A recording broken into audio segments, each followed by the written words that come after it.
हिंदुस्तानी और कर्नाटक को आप थोड़ा सा ध्यान से सुनना, क्योंकि ये लाइफ टाइम आपको हेल्प करने वाले हैं, ठीक है। और इस पे क्वेश्चन भी पूछा जा सकता है, right. Talk about the Hindustani music, classical music में हिंदुस्तानी म्यूजिक की अगर हम बात करें तो हिंदुस्तानी जो स्टाइल ऑफ म्यूजिक है इसकी कंटिन्यूटी हमें देखने को मिलती है बैक टू दी वैदिक times.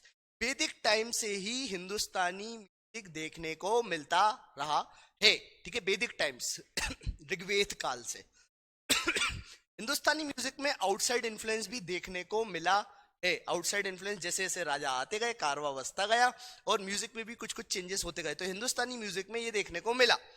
Freedom is given to the artist in Hindustani music. अगर हम कर्नाटक की बात करें तो वहां पे आर्टिस्ट को किसी भी प्रकार का फ्रीडम नहीं है। मैं यहाँ पे कर्नाटक और हिंदुस्तानी दोनों को विभाजित करके बताता हूँ, जैसे देखो फिर से बताता हूँ, आओ सी से बताता हूँ छोटा छोटा डिफरेंस के साथ। तो मैंने आपको बताया जो इंडियन म्यूजिक है 4 पार्ट में डिवाइडेड है। एक होता है क्लासिकल जिसमें हिंदुस्तानी और कर्नाटक डिवाइडेड है। एक होता है मॉडर्न जिसमें rock, jazz, pop, blues, trance ये सब आता है। फोक म्यूजिक जिसमें जैसे कि फोक होता है, जैसे लावड़ी हो गया, तमाशा हो गया, महाराष्ट्र में फोक डांस काफी फेमस है। And last one is fusion जिसको हम सुगम संगीत भी बोल देते हैं, ठीक है। और इसमें आप देश प्रेमी वाले गीत भी बोल देते हैं। तो ये 4 प्रकार के। अब 4 में से भी अगर हम क्लासिकल की बात करें तो क्लासिकल में 2 पार्ट में डिवाइडेड है। एक होता है हिंदुस्तानी और एक होता है जी कर्नाटक। हिंदुस्तानी के बारे में अगर हम बात करें तो पूरे के पूरे नॉर्थ इंडिया में आप हिंदुस्तानी स्टाइल ऑफ म्यूजिक जनरली देखेंगे। और हिंदुस्तानी म्यूजिक जो है वैदिक काल से ही हमारी भारतीय सभ्यता में देखने को मिलता है। पहला पॉइंट क्लियर, ठीक है। अगर हम बात करें हिंदुस्तानी म्यूजिक में तो किसी भी प्रकार का आउटसाइडर इन्फ्लुएंस होना चाहिए वो नहीं, वो सॉरी आउटसाइड इन्फ्लुएंस देखने को मिलता है, ठीक है, आउटसाइड इन्फ्लुएंस देखने को मिलता है। लेकिन कर्नाटिक म्यूजिक, हिंदुस्तानी के अपोज में एक और म्यूजिक है जिसका नाम है कर्नाटिक। जो कर्नाटिक म्यूजिक है ये साउथ इंडिया में देखने को मिलता है, साउथ इंडिया में देखने को मिलता है। अगर हिंदुस्तानी की बात करी जाए तो यहाँ पे काफी ज्यादा फ्रीडम आर्टिस्ट को दिया जाता है कि भैया तुम्हारे को मतलब जो आर्टिस्ट है वो उनको जिस काम में मजा आ रहा है तो वो इस तरीके से फ्रीड कर सकते हैं, फ्रीडम के साथ एंजॉय कर सकते हैं। लेकिन कर्नाटक में ऐसा नहीं होता है। जो हिंदुस्तानी म्यूजिक में फ्रीडम दिया जाता है तो हर व्यक्ति अपने लेवल पे उस संगीत को डेवलप करता है, इसीलिए हिंदुस्तानी म्यूजिक में घराना वर्ड यूज करा जाता है। तो ये आप लोगों ने नाम सुना होगा, लखनऊ घराना, ग्वालियर घराना, आगरा घराना, तो ये सब वृंदावन घराना, तो ये घराने के नाम से काफी ज्यादा फेमस है। देन इमोशनल म्यूजिक भी होते हैं, ठीक है। नॉर्दर्न वेस्ट इंडिया पूरा का पूरा ये हिंदुस्तानी म्यूजिक से सवाला भरा पड़ा हुआ है तकरीबन 6 राग का इस्तेमाल ये लोग करते हैं, उससे ज्यादा नहीं करते हैं। मूड और सीजन्स के आधार पे इसका इस्तेमाल करा जाता है। हिंदुस्तानी म्यूजिक की एक और खास बात होती है कि यहाँ पर इंस्ट्रूमेंट्स का काफी ज्यादा इस्तेमाल करा जाता है। मतलब more attention is given to the instruments, literally more attention is given to the instruments, not students, instruments, right. तो इंस्ट्रूमेंट्स जैसे तबला हो गया, सारंगी हो गया, जो जो भी ये सारे इंस्ट्रूमेंट्स होते हैं ना, तो इन सब में ज्यादा अटेंशन दिया जाता है, ना कि गाने पे। लेकिन अगर आप कर्नाटक की देखेंगे ना बात, कर्नाटक को देखोगे, कर्नाटक को सुनोगे तो वो मतलब आप लोग देखना वो अलग ही फ्यूजन देखने को मिलता है। और वहां पे वोकल्स पे ज्यादा ध्यान दिया जाता है कर्नाटक म्यूजिक में। आप लोगों ने सुना भी होगा साउथ के संगीत होते हैं ना, तो उनमें वो गाते हैं, लय निकालते हैं, राग में गाते हैं। वहां पे म्यूजिक इंस्ट्रूमेंट के नाम पे एक आदि होता है, सारंगी हो गई, छोटा सा तबला हो गया, बस दैट्स ऑल। हमारे यहाँ म्यूजिक इंस्ट्रूमेंट के नाम पे ढपली, ढोल, ढमाड़े जितने हो सकते हैं वो सब मिलेंगे, राइट। तो ये चीज हमारे यहाँ देखने को मिलती है हिंदुस्तानी म्यूजिक में, more emphasis given to the instruments, ठीक है। यहाँ पर एक और चीज जो हिंदुस्तानी म्यूजिक में देखने को मिलती है कि टेम्पो धीरे धीरे डेवलप होता है। स्टार्टिंग मतलब स्लो से होती है, लेकिन जब गाना खत्म होने वाला होता है ना तो तब आप देखोगे काफी फास्ट हो जाता है।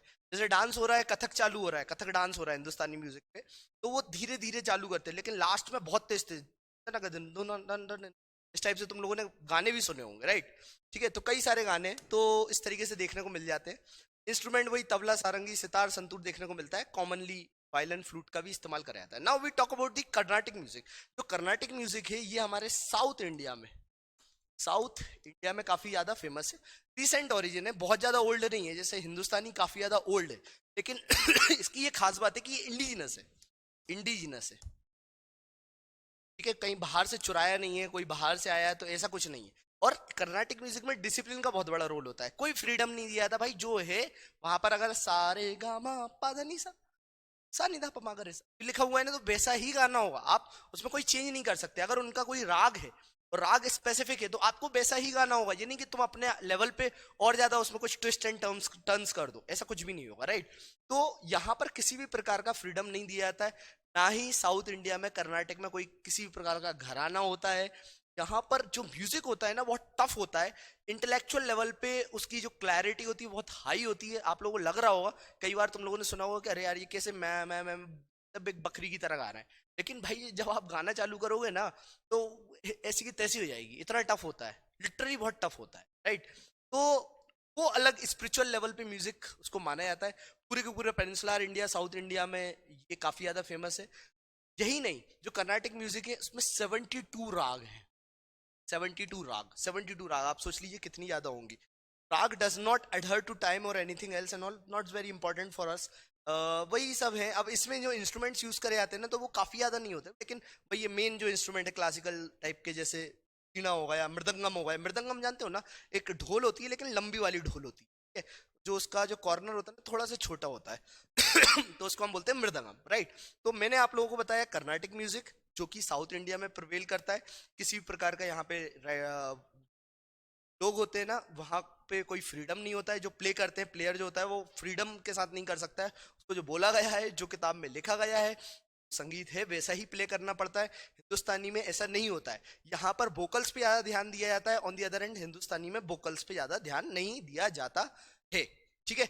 अब हम बात करते हैं सब स्टाइल। जैसे हिंदुस्तानी म्यूजिक बताया ना, तो ये सब राग टाइप के हो गए, तो ख्याल गायन हो गया, ध्रुपद हो गया, तो ये सब हिंदुस्तानी के स्टाइल्स हैं। जैसे आप देखो धम्मर हो गया, ठुमरी हो गया, तराना हो गया, टप्पा हो गया, टप्पा स्टाइल हो गया, तराना हो गया, ठुमरी हो गया, धम्मर हो गया, ख्याल हो गया, ध्रुपद हो गया। तो ये 6 राग हैं या 6 स्टाइल्स हैं जो हिंदुस्तानी म्यूजिक में काफी फेमस है। लेकिन कर्नाटिक में तो ऑलमोस्ट 72 है। 72 पढ़ना कोई मतलब का नहीं है, लेकिन बस ये हमने पढ़ना था थोड़ा सा। 6 राग जो हम नॉर्थ इंडिया के एग्जाम दे रहे हैं, नॉर्थ इंडिया के रहने वाले हैं, काफी फेमस है, इसलिए थोड़ा थोड़ा पढ़ लो।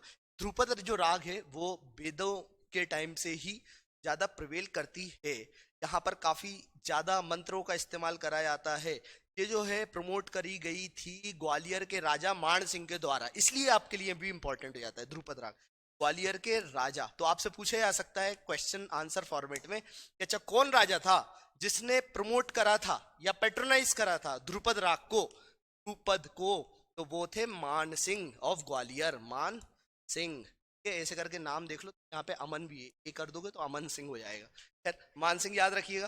नॉट ओनली दैट, अकबर ने भी इसको पेट्रोनाइज करा था, और इसके और भी काफी फेमस जो प्लेयर्स थे, एक थे हरिदास, एक हो गए तानसेन, और एक हो गए बैजू बावरा। हरिदास, तानसेन और बैजू बावरा काफी ज्यादा फेमस नाम, सारे के सारे ये जितने भी है ना मध्य प्रदेश से, तानसेन, बैजू बावरा, हरिदास, ठीक है, इसलिए ये काफी फेमस है। तो ध्रुपद हमने थोड़ा सा देख लिया।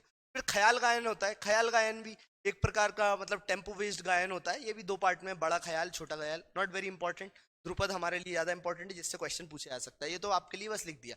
फिर ढम्मर स्टाइल भी होता है ना, यहाँ पे ज्यादा फ्रीडम दिया जाता है। रोटिक कृष्णा फेस्टिवल्स होते हैं तो उस टाइम पे ये बजाया जाता है, धम्मर स्टाइल। ऐसे ही ठुमरी स्टाइल्स होता है। ठुमरी जनरली जो गाते हैं ना ब्रज भाषा में गाते हैं, और तुम लोगों ने एक अनूप जलोटा का भजन सुना होगा। अनूप जलोटा का एक भजन है, मैया मोरी है नहीं माखन खायो, तो उसमें ठुमरी स्टाइल पर भी वो गाते हैं, राइट। ठुमरी वो उसमें ही बोलते हैं। मैं तो गायककार हूँ नहीं, इसलिए मैं एक्सप्लेन नहीं कर सकता इन चीज़ों को। ज्योग्राफी में पिक्चर से एक्सप्लेन कर देता, लेकिन यहाँ पर हम एक्सप्लेन नहीं कर सकते, सीखना पड़ेगा, राइट। तो ये भी पूर्वी ठुमरी, पंजाबी ठुमरी के नाम से, लेकिन ठुमरी याद होना चाहिए कि हाँ भाई ये नॉर्थ इंडियन, वो हमारा हिंदुस्तानी म्यूजिक उसका पार्ट है, या उसके राग में से एक है। तराना स्टाइल भी हो गया, ठीक है, तराना भी हमने देख लिया। और टप्पा स्टाइल, टप्पा स्टाइल जनरली वो पंजाब वाला रीजन है ना, वहां पर इसका इस्तेमाल करा, तो काफी फास्ट गाना होता है। जैसे नगाड़ा नगाड़ा नगाड़ा बजा, नगाड़ा, मतलब बहुत फास्ट स्टाइल में, राइट। तो इस तरीके का एक फास्ट टेम्पो रहता है, तो वो टप्पा स्टाइल बोल देते हो। पंजाबी स्टाइल में काफी ज्यादा फेमस है। तो इतना क्लियर है गाइस, इसमें कोई भी डाउट हो तो बताइए, कोई भी डाउट हो इसमें प्लीज बताइए। यस, वर्षा, आनंद, श्रद्धा, मेघना, एवरीवन। बच्चे तो और आए थे और चले गए, उन्हें लग रहा है कि अब क्या ही पढ़ेंगे, सर ने पीडीएफ तो दे ही दिया है? कई बच्चों को लग रहा होगा। यही तो होता है, पीडीएफ वीडीएफ पहले डाल दो ना तो बच्चे सोचते हैं कि अरे हम तो पढ़ ही लेंगे, क्या है, सब तो आता है। जो रेगुलर आ रहे हैं वो बच्चों का तो कोई तोड़ ही नहीं है, लेकिन जो रेगुलर नहीं आते ना, मैं उनके लिए बोल रहा हूँ, सिर्फ पीडीएफ। भाई तुम लोग प्लीज नोट्स बनाओ, ठीक है, नोट्स बनाओ। मैं तुम लोगों को फिर से बोल रहा हूँ, जो तुम्हारे नोट्स होंगे उससे बेस्ट कुछ भी नहीं है। ये सब कितना मार्केट में कितना अवेलेबल, बहुत अवेलेबल है। लेकिन आपके लिए इंपॉर्टेंट है आपके हैंडमेड नोट्स, उसकी बात ही अलग होती है, लास्ट टाइम पे रिवाइज करने में भी मजा आएगा, राइट। तो खैर बेसिक में क्लियर करता चल रहा हूँ, ठीक है। अब हम बात करते हैं fusion and classical and folk जो स्टाइल्स होते हैं। इनमें सुगम संगीत होता है, रविंद्र संगीत होता है, गण संगीत भी होता है। जैसे थोड़ा बहुत पढ़ लो, जैसे सुगम संगीत है। अब सुगम संगीत में क्या आता है, भजन।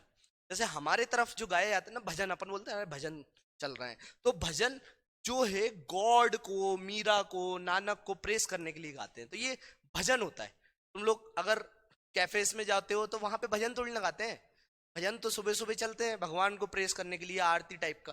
दूसरा होता है कीर्तन। तो बंगाल वाले रीजन में अगर वही भजन होता है तो उसको उस नाम से पुकारा जाता है, कीर्तन के नाम। तो कीर्तन और भजन में बस इतना अंतर है कि चीज एक ही है, लेकिन अलग अलग जगहों पे अलग अलग नाम। तो बंगाल में कीर्तन बोल देते हैं, ठीक है। हमारे जो रीजन है पूरा यूपी वाले रीजन में भजन बोल देते हैं।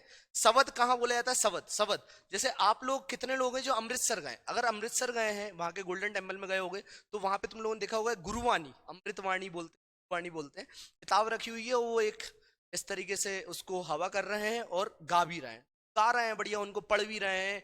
पीछे हारमोनियम से एक बंदा बजा रहा है, तबला बजा रहे हैं, तो बड़े प्यारे तरीके से। तो वो गुरु नानक जी के मतलब प्रेम भाव से हम बोल सकते हैं कि गुरु नानक जी को वो इस तरीके से मतलब पूजा करते हैं, अर्पित करते हैं, ठीक है। वो गुरुवाणी पढ़ते रहते हैं, उसको बोला जाता है शबद। तो शबद जो है ना पंजाब में सिंग करी जाती है सिख गुरुज के लिए। देन कुछ होते हैं कव्वाली, आप लोगों ने सुना होगा कव्वाली। कव्वाली सूफी टच रहता है, मुस्लिम टच, सूफी टच इसमें देखने को मिल जाता है। मुस्लिम टच तो नहीं बोलेंगे, लेकिन एक प्रकार का स्टाइल है जो जनरली इस्लामिक एरियाज में काफी ज्यादा प्रवेल करता है। कव्वाली आप लोग जानते हैं, ठीक है। मेन जो बंदा था वो था आमिर खुसरो, आमिर खुसरो, खुसरो, KHUSHRO। आमिर खुसरो जो थे वो काफी फेमस थे। अब हम बात करें अभंग के बारे में, तो महाराष्ट्र में ये काफी फेमस है।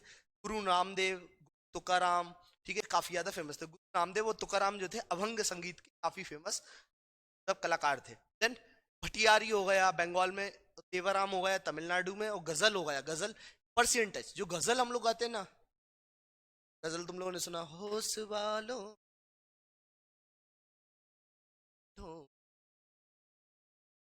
तो ये जो गजल होते हैं, तो गजल जो है पर्सियन टच है, याद रखना। थोड़ा सा इंडियन म्यूजिक में जो पर्सियन टच मिल जाता है तो उसको गजल हम लोग बोलते हैं। अब मेन जो बंदे हैं, दो तीन आर्टिस्ट जो सुगम संगीत में बहुत फेमस है। मिर्जा गालिब साहब ने काफी सारे लिखा है, काफी कुछ लिखा है। मिर्जा गालिब हो गए, बहादुर शाह जफर ने भी काफी कुछ लिखा है संगीत के बारे में। अब हम बात करें रविंद्र संगीत, तो रविंद्र संगीत जो रविंद्र संगीत रविन्द्रनाथ टैगोर जी ने फेमस करा, उसको रविंद्र संगीत बोलते हैं। हवेली संगीत जो हवेलियों में बसता था, टेम्पल में बसता था, घरानों में बस मतलब बहुत बड़ी बड़ी हवेलियों में राजा रजवाड़ों बजवाए जाते थे, तो उसको हम हवेली संगीत। गढ़ संगीत की बात करिए तो गढ़ संगीत में आप लोगों ने नाम सुना, वही अपनी आजादी को हम हरगिज मिटा सकते नहीं, ठीक है, हम हैं भारतीय, वंदे मातरम, वंदे मातरम, मतलब बड़ा फील आता है, मतलब देश प्रेम वाला, तो वो सब गण संगीत में